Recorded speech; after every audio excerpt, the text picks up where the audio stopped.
I made a video a little while ago about how it's been hard for me to figure out how to have a healthy gaming routine. And I've thought about it more over the last few weeks. And the more I've considered this, the more it's occurred to me that on one hand, you don't want to spread yourself so thin that you don't enjoy anything that you're doing, because you don't give anything enough time to actually develop into something meaningful. Like, you start to play a game, and then before you even give that game a chance, you're moving on to something else, and you're not really being present and mindful to have a good experience with what you're doing. That's a problem. And then there's the sense of just having this overwhelming feeling that you have so many things you want to get to and you just can't get to them. And then that's almost a negative pressure, because you're thinking, well, when am I going to be able to get to all these titles that I just never have gotten around to? And initially I thought, well, maybe I should just play fewer games. Maybe I should just pick one that's going to be my main game and then not play the other ones. Maybe I just need to force myself to simplify to the point where I just don't have this big roster of games that I play. But then that also doesn't really feel like a satisfying answer, because there's a lot of amazing games out there. I don't want to just limit myself to one when there's titles that strike me as fascinating and exciting. So, being a fan of duality and the fact that generally in life there's truth in both sides of every argument, looking at that, I've reached the conclusion that in some cases there are games that wind up being more serious, and MMORPGs tend to fall into that category, because when you are logging into a game and you're playing with other people, it's a persistent world, it's a live service game, you're quite possibly paying a subscription associated with it. You don't want to be juggling more than one MMORPG. And I've heard this said many times by a lot of people, and I have come to believe it's true. One MMORPG at a time is definitely enough. It's just not necessary to have more than one of that type of genre that you're playing. But the caveat there is, that doesn't mean that if I'm playing, for example, Elder Scrolls Online, I can't ever play another MMORPG until the day I decide I'm done playing ESO. That's not what it means. What it means is one at a time when it comes to MMORPGs. So if I wanted to play a different MMO, and if I really want to make that commitment, I'd be better off to say, I'm going to play that game for a specific amount of time. Maybe it would be a week that I would play that game and then intermittently go back and forth. That's fine. But to have more than one MMORPG and feel like, okay, I'm going to log out of one and then I'm going to log into the other one so I can do basically the same daily activity, that just starts to take the grind and turn it into something that's painful and frustrating. And so my conclusion there is one MMORPG, all right? One at a time. Now, if I want to take a break from one and try another one for a while, that's fine. I could do that. Truthfully, I probably won't, because part of what appeals with MMORPGs is being part of a world that you really have come to enjoy and feel like it's home. And if you are just jumping out of it and testing the waters in whatever new title came out this week, you're kind of missing the point. Unless you really feel like you've gotten through all the content and you're done with that game and you're ready to move on, then, you know, I just don't really see it. That being said, though, what about all the other games? Single player RPGs, which you're not telling a story with a single player RPG, you're experiencing a story. So it doesn't really matter whether you do one quest a week or one quest a month. If you just play it for 2 hours, one weekend every 3 weeks, that's all right.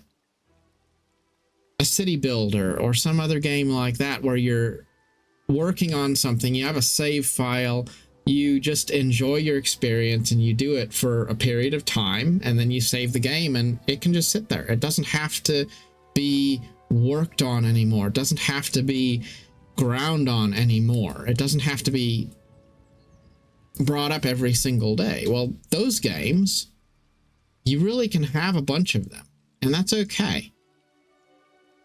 And the key there is to just understand, if you're going to do something, then be present in it. Do it for a period of time. Like maybe you take a couple hours and you just spend time playing this game. It doesn't have to always be the same game every day. It's just, do take some time and be mindful in what you're doing. Because if you don't spend enough time on it to actually be immersed in it, then why are you even doing it? But at the same time, it's okay to just have a variety of positive experiences with various things and not have a sense of a desire to complete them. And I think that's a major point that a lot of us struggle with. It's that desire to complete things. It's that sense that I need to be able to say that I've gotten through all the content. I'm ready to lay it aside and be done with it before I can have a good experience with something else. So let's say that I see a city builder that I really enjoy and I want to give it a try. And I pay $15 or $20 so that I can have this game. The money doesn't matter. The $15, I mean, what if you went out to eat? You're going to pay, what, $40, $50 to eat out, probably? That $15, how much entertainment do I need to get to make it worth my money? Well, not very much. Which leads me to say that the only real concern there is, am I able to respect my time while I do this? And if I get a few quality hours out of a game and I really enjoy it, and I just do one save file and I spend a period of time and then I start to get tired of it, and then it gets put back on the shelf. I'm not saying quit it forever, never come back. I'm just saying I want to do something else. Well, that's fine. And there is a duality there. It's important to commit to something enough so that you can feel satisfied. But beyond that, you also need to let go of things enough to not feel like you have to complete everything there is to complete in order to have a good time, in order to be able to say that it was worth your while. If you enjoyed the time you spent on that title, it doesn't matter if you finished it. You had a good experience. That's all that really matters. Imagine if you were going to go on a vacation. You're going to go out to Europe.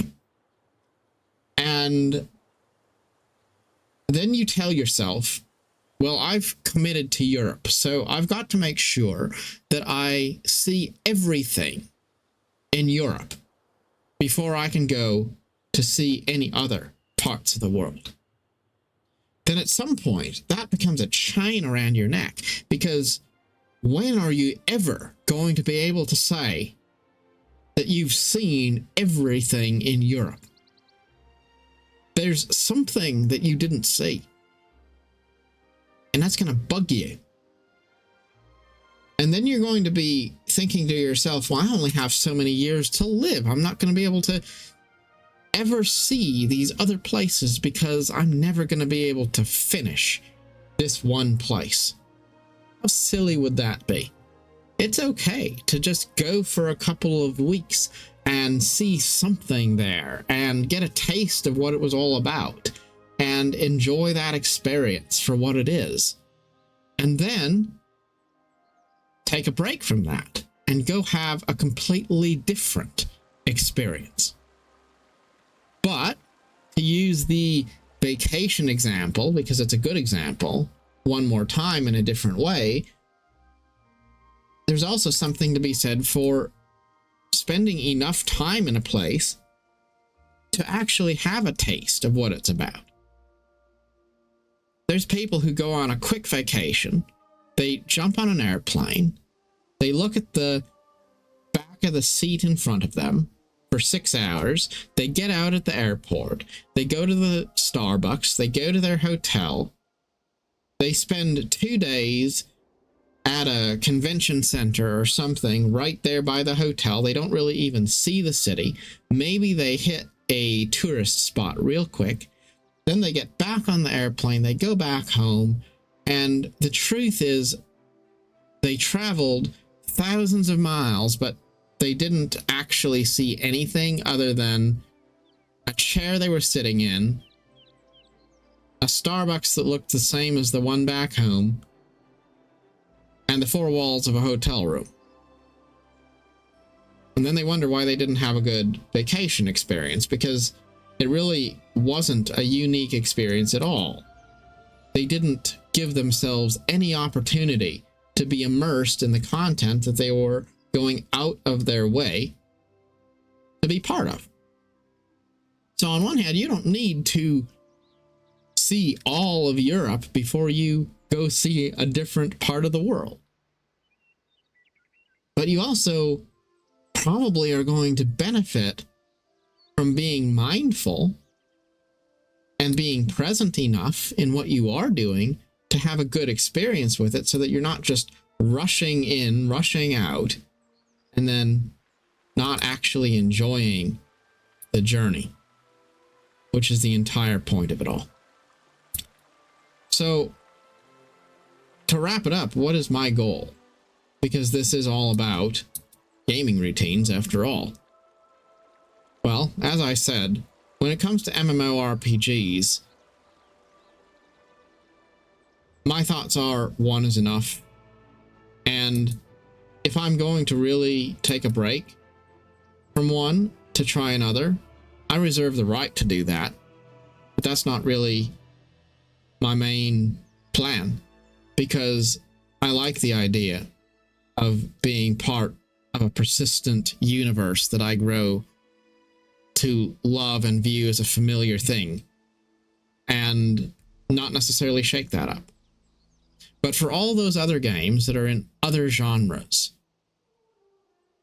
driving games and airplane flying games and building games and single-player RPG stories, if I see something that catches my eye, something that feels exciting and fresh and interesting and new, and I want to try it, then I just jump in.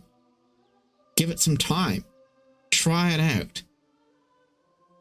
And then understand that it's okay to get a few good hours out of it, and then put it back on the shelf and save it for another day to come back to it later, or maybe never to come back to it.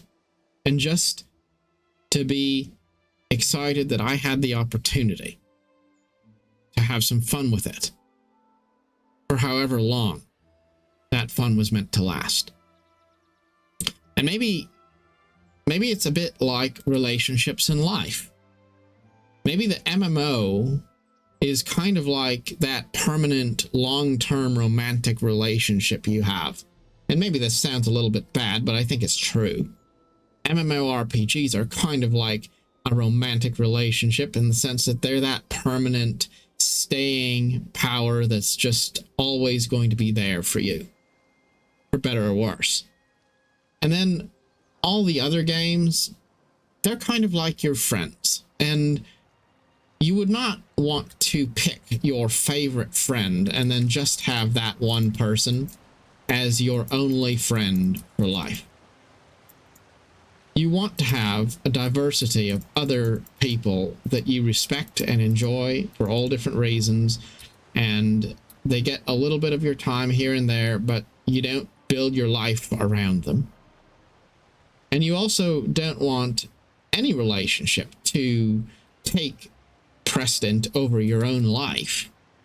There's things more important than games, after all. But you do want to have a certain level of consistency in your relationships, because no matter how much someone might think that playing the field sounds good, there's also a great deal to be said about how valuable quality long-term relationships can be. So in our life, our portfolio of different things that we are part of, we do have room for both. For things that are inspiring and fun and exciting, and also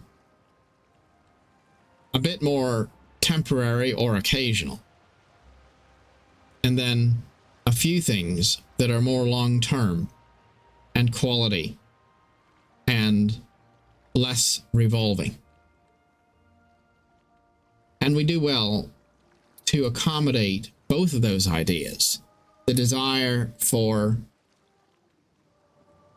things that are permanent, while also the respect for the fact that not everything has to fall into that category. Good luck as you try to figure out your routine, whether that's a routine in life or in gaming. Till next time, thank you for watching.